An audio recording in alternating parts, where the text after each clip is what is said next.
the one man a lot of Republicans had hoped maybe could unseat Donald Trump. Doesn't look that way at the moment, but he was out talking yesterday saying he will eliminate several federal agencies if he's elected president. The Florida governor made comments on Fox News yesterday saying the IRS, education, commerce, energy departments all are on the chopping block if he's elected. Meanwhile, he issued a surprise veto in Florida this week. On Tuesday, the governor rejected a Republican-sponsored justice reform bill that would allow adults to expunge their criminal records if they were arrested and found not guilty or if the charges against them were dropped. The veto is seen as an attempt by DeSantis to push further to the right of Donald Trump to be perceived as tougher on crime. In May, DeSantis signed legislation that extended the Florida death penalty to child predators. And last month, DeSantis told a conservative pundit if elected to the White House, he would repeal former President Trump's First Step Act. The bipartisan federal measure passed in 2018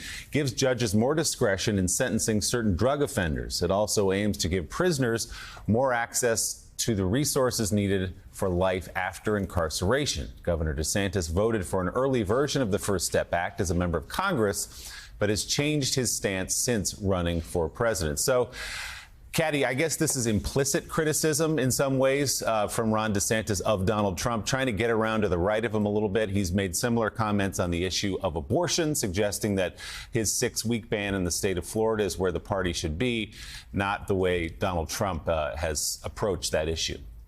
Yeah, so he seems to have two messages at the moment. One is that I'll get things done. Again, an implicit criticism of Donald Trump, that I'll go further than Trump did, and I'll actually finish the job in a way that Donald Trump didn't manage to do. And then the other issue that he's running on, of course, is all of the so-called woke stuff.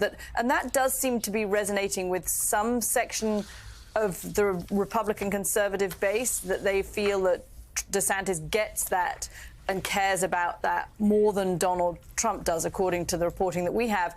But it's not enough. I mean, it's just not getting in the numbers. And one of the reasons that Trump is still doing better than he was even in the spring, according to that latest NBC poll, is because DeSantis isn't catching on. So he's taken this lane. He could have taken a lane of competence, COVID management. I mean, that would have been the obvious lane for him to try to actually reach people in the middle, perhaps, of the Republican Party who don't like Trump's drama. But he's gone to the right of Trump, and the lane seems to be too narrow because his poll numbers are not moving in the direction he needs them to move if he's going to make any kind of just getting above Trump's 49%. That's going to be so hard for Ron DeSantis now. And he's been out a while. He's been out on the campaign trail now. People have had a chance to see him, and it seems like the more they see him, the less they like him.